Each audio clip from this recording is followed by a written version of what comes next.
Hola a todos y bienvenidos a vuestro canal de inversión. Yo soy Albert Mendoza y en el vídeo de hoy vamos a hablar sobre tres metales que lo pueden hacer genial en el caso de que por desgracia haya una segunda oleada bastante potente de casos de COVID y una segunda oleada de confinamientos. Estos metales ya lo hicieron bastante bien y de hecho hemos hablado en el canal anteriormente de ellos. De hecho tenéis vídeos de análisis de mercado de estos metales que los dejaré en los comentarios de este vídeo por si no los conocéis. Y bueno, ya sabéis que los análisis son del uso del metal, la oferta, la demanda. También os doy ideas de empresas para poder invertir en este metal y ganar exposición. Entonces, estos los dejaré en la descripción, en los comentarios. Y también al final del vídeo os daré un consejo bastante práctico para invertir en uno de ellos. En plata os voy a dar un consejo bastante útil, creo yo, para encontrar buenas acciones que tengan exposición a este metal. Y bueno, vamos a hablar ya de estos metales que no son más que el oro, la plata y el uranio. Anteriormente, en la primera oleada de coronavirus, pues lo hicieron bastante bien a nivel de precios. Tuvieron algunos una cierta caída, de hecho el oro y la plata tuvieron una caída bastante grande alrededor de febrero, marzo, pero luego remontaron con mucha fuerza. Voy a hablar de ellos en orden de potencial ganancia, básicamente, y empezaremos primero por el oro, que es el que menor potencial tiene en el caso de que haya una segunda oleada bastante potente. ¿Por qué?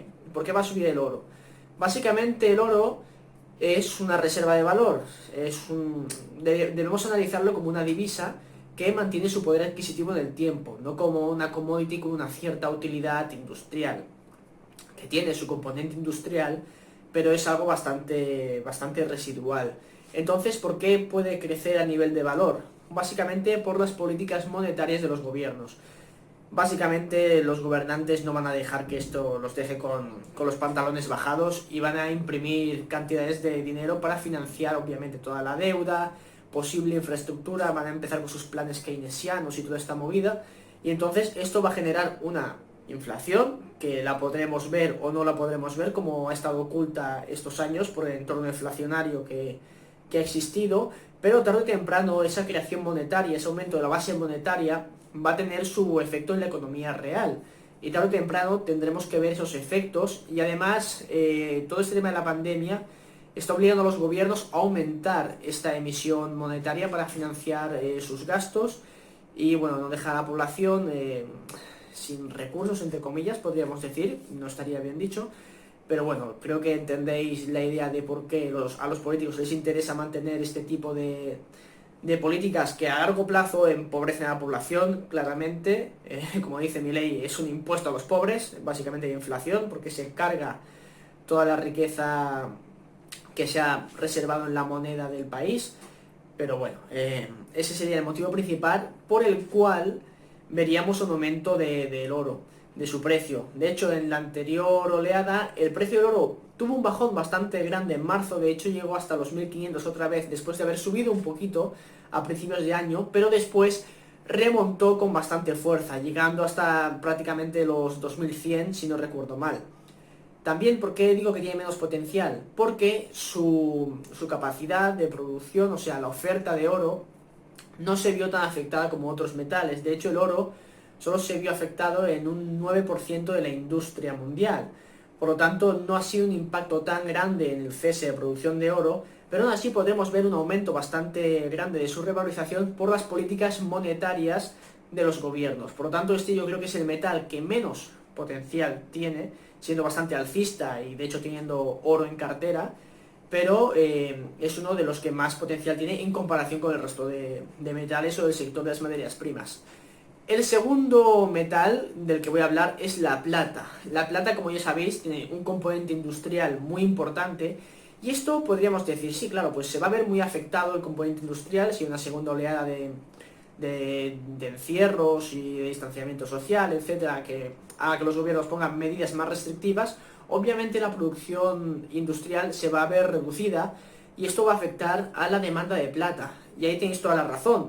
La plata no actúa tanto como reserva de valor como el oro, sino como vimos en el análisis, que vuelvo a comentar, lo tenéis en los comentarios, tiene un componente industrial muy importante. Por lo tanto, esa parte de la demanda sí que se va a ver afectada de forma bastante grave. En cambio, la otra mitad, digamos que sí que es como reserva de valor, eso va a aumentar. Y quizá esto diríais, vale, pues nivela un poco el mercado y digamos que el precio de la plata pues no tiene por qué explotar como ha explotado. De hecho, la plata explotó literalmente en este primera oleada, porque básicamente se redujo bastante su precio, llegando hasta 12 dólares, y después explotó de forma brutal, llegando hasta los 30 dólares, o sea, más que duplicó. De hecho, la plata replica mucho al precio del oro, pero con una volatilidad muchísimo más alta. Por eso la plata le gusta a tanta gente y es muy interesante invertir en ella, por estos bull markets que tiene, en el que su precio se multiplica varias veces en comparación con el precio del oro. ¿Y por qué se ha multiplicado tanto en esta pandemia el precio de la plata? Si, digamos, la demanda industrial se ha visto reducida. Pues el principal motivo es por el corte total de oferta que ha tenido. De hecho, la producción de plata se vio afectada casi en el 70%. O sea, ahora que lo miro, en el 66%. O sea, es muchísimo. Y diréis, oye, ¿cómo es posible que las empresas de oro solo se viesen afectadas en un 9% a nivel global y las de plata en un 66%? No tiene mucho sentido, porque básicamente hacemos las cuentas y a no ser que la mayoría de empresas estén en zonas súper delicadas, pues no tendría ningún sentido. Pues es que la plata no se extrae mayoritariamente de depósitos de plata puros. Por ejemplo, de estos que tenemos muchos en México, que son depósitos con un grado de concentración de plata brutal, y puedes hacer minas prácticamente de plata. Ese no es el caso común denominador, digamos. La plata se extrae mayoritariamente de varios tipos de depósitos. Muchas veces viene con depósitos principalmente de zinc, de plomo, también que existe cobre. Por lo tanto, al verse afectada la producción, no únicamente de las mineras de plata puras, sino de las que extraen la plata como subproducto del zinc, del plomo, etcétera, pues entonces ahí es cuando vemos ese impacto en la oferta, porque claro, no tenemos únicamente el parón de las mineras de plata, tenemos el parón de varias mineras, de otros minerales, pero que extraen la plata como subproducto. Y de esta forma la oferta se ve tan afectada, porque hay un parón generalizado de varias minas que extraen este mineral como subproducto. Y ese es el motivo principal por el cual la oferta de la plata se ve tan afectada en casos de distanciamiento social, de encierros, etcétera. Y por eso vemos esos movimientos tan brutales en el precio de la plata, porque de una forma sí que se reduce la demanda industrial y aumenta la demanda como reserva de valor, pero la oferta se ve muy afectada, por lo tanto se crea una especie de escasez en el mercado y claro, a corto plazo esto genera unos shocks muy grandes. Y el último metal del que vamos a hablar es el uranio. El uranio sí que no sufrió ninguna corrección. De hecho, pasó de 24 dólares la libra a 33 en el periodo este de 6 meses, digamos, desde enero hasta mediados de año. Ahora se ha visto corregido un poco hacia la baja, hacia 30 dólares, pero se ha visto muy afectado a nivel de oferta. Pensad que el uranio, a nivel de demanda, está genial porque es muy inelástica. Tú, como una utility grande, has invertido una cantidad brutal de dinero en hacer una central nuclear, porque vale un pastizal hacer una central nuclear, pero sus costes operativos son relativamente bajos en comparación con el CAPEX inicial. Por lo tanto, tú si eres una utility con varias centrales que tienes, central nuclear, central de gas, de carbón, etcétera, vas a pausar antes una central de gas o de carbón antes que una central nuclear, porque una central nuclear no es como la luz del cuarto, que la apagas y la enciendes así. No es tan sencillo, tiene unos costes bastante grandes de parón, de volver a activar la central, entonces esos costes no compensan el parar la producción en seco de una central nuclear. Por lo tanto, este tipo de centrales eléctricas son las últimas que se van a ver afectadas a nivel de producción energética al haber una bajada del consumo energético por parte de la industria. También pensar que el consumo de energía tampoco es que bajase tanto. Con la gente en casa, pues bueno, también se consume bastante energía, es un bien que se va a consumir sí o sí. Por lo tanto, esto es un punto a favor de la demanda eléctrica producida por las centrales nucleares. Por lo tanto, estas van a necesitar su combustible, que es el uranio, y no se va a ver la demanda afectada como en otros metales industriales, que obviamente al parar la producción, pues obviamente su demanda se ve disminuida en el cambio de la energía nuclear, pues difícilmente se van a parar una central. Sí que pueden reducir la potencia o la producción eléctrica, y esto se ha visto porque, bueno, se reduce un poco al haber menos personal, distanciamiento social, etcétera, pero aún así no se para la producción. Por lo tanto, la demanda sí que se puede ver un poco afectada, pero es bastante inelástica. En cambio, por el lado de la oferta, muchas minas, de hecho, muchas están, ya sabéis, en Kazajstán, Canadá es lo principal, luego Namibia tiene bastantes minas de uranio, y Níger, etcétera, Australia, pues sí que se han visto bastante afectadas. De hecho, en Canadá, ya sabéis que Cameco pues cerró Cigar Lake en tiempo indefinido al final. En Kazajstán el COVID se descontroló totalmente y esto ha afectado mucho a la perforación de pozos por el ISR, o In Situ Recovery. Ya sabéis cómo funciona, eso que se inyectan una solución ácida o alcalina, depende de la geología, y se extrae por pozos. Esto se ha visto afectado, aunque como comento en el vídeo del uranio, no lo veremos hasta 2021, porque claro, los pozos no los paras automáticamente, eso sigue bombeando esa solución. Lo que se ha parado ha sido la perforación, por lo tanto esto lo veremos hacia más adelante. De hecho, ya Kazatomprom anunció que en 2022 habría recortes de la producción y obviamente se ve afectado por el tema del COVID y lo que ha ocurrido ahora en 2020. Luego en Canadá, ya sabéis, distanciamiento social, etcétera, cerraron Cigar Lake, y además se detectó hace unos días en el MIL, que opera Orano con Cameco, un caso de COVID. Y aquí tienen que ser muy cautelosos porque al ser comunidades, digamos, aisladas, pueden surgir brotes bastante serios y la atención sanitaria puede ser más delicada que, digamos, en una ciudad grande como Toronto o Vancouver, ¿no? Entonces tiene que ir con cuidado. Luego en Namibia hubo lockdowns bastante severos que pararon la producción de varias minas.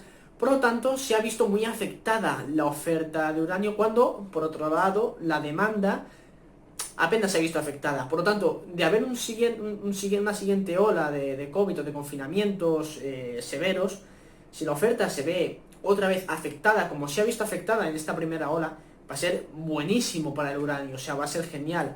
Por lo tanto, el uranio es mi primera posición, en el sentido de que si hay una segunda ola de revalorización a largo plazo. En cambio, la plata sí que lo tendría en cuenta más a corto plazo. Así que hay, digamos, un empate técnico, ¿no? Si hay una ola, pues la plata se va a ver muy beneficiada después de una caída, porque seguramente la gente tome liquidez y luego invierta otra vez como reserva de valor. Eso ya lo veríamos. Siempre hay una pequeña corrección en este tipo de metales cuando ocurre un desastre de este tipo. Pero bueno, a corto plazo veríamos que la plata rebote con mucha fuerza, y a largo plazo estos lockdowns van a ser muy positivos para la industria del uranio, para limpiar material que hay en el mercado y el stock. Y bueno, estos serían los tres metales que quería comentar, y ahora va a ir el truquito para invertir en empresas de plata.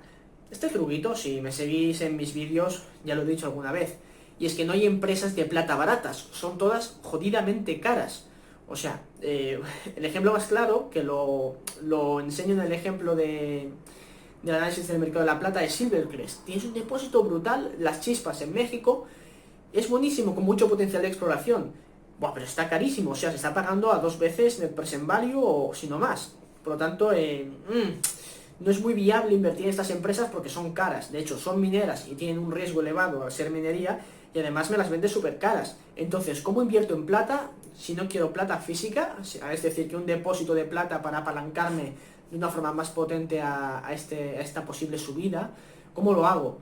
Y la solución es invertir en empresas que no son de plata, pero que la plata representa una parte bastante importante de ese depósito. Es decir, en empresas con depósitos polimetálicos, generalmente de zinc y plomo, pero que tienen mucha plata, y de hecho con la revalorización que ha habido de la plata pueden suponer hasta el 50% del depósito. O sea, su revenue va a ser 50% plata. Por lo tanto, es una forma de ganar exposición a este metal y comprándolos a precios bastante deprimidos del zinc o del plomo, que puedes comprar empresas pues a 0,4, 0,6, el net present value, incluso menos, 0,3, depende de lo que busques y cómo lo busques. Pero puedes encontrar empresas a muy buen precio cotizando como empresas de base metals, porque el depósito quizá antes de esta revalorización era principalmente zinc, plomo, etcétera, y no era tanto plata, ¿no? Pero ahora con esta revalorización de la plata, pues la mitad del depósito a nivel de revenue va a ser plata. Por lo tanto te estás exponiendo a la plata bastante, de una forma bastante potente, pero minimizando el riesgo de comprar empresas de plata puras que son carísimas. Entonces esa es la forma correcta, creo yo, más inteligente de exponerte al precio de la plata. Así que nada, esto ha sido todo por el vídeo de hoy. Recordad que si queréis apoyar el canal y más vídeos de este estilo, os agradezco que os suscribáis al canal, que le deis a like y lo compartáis.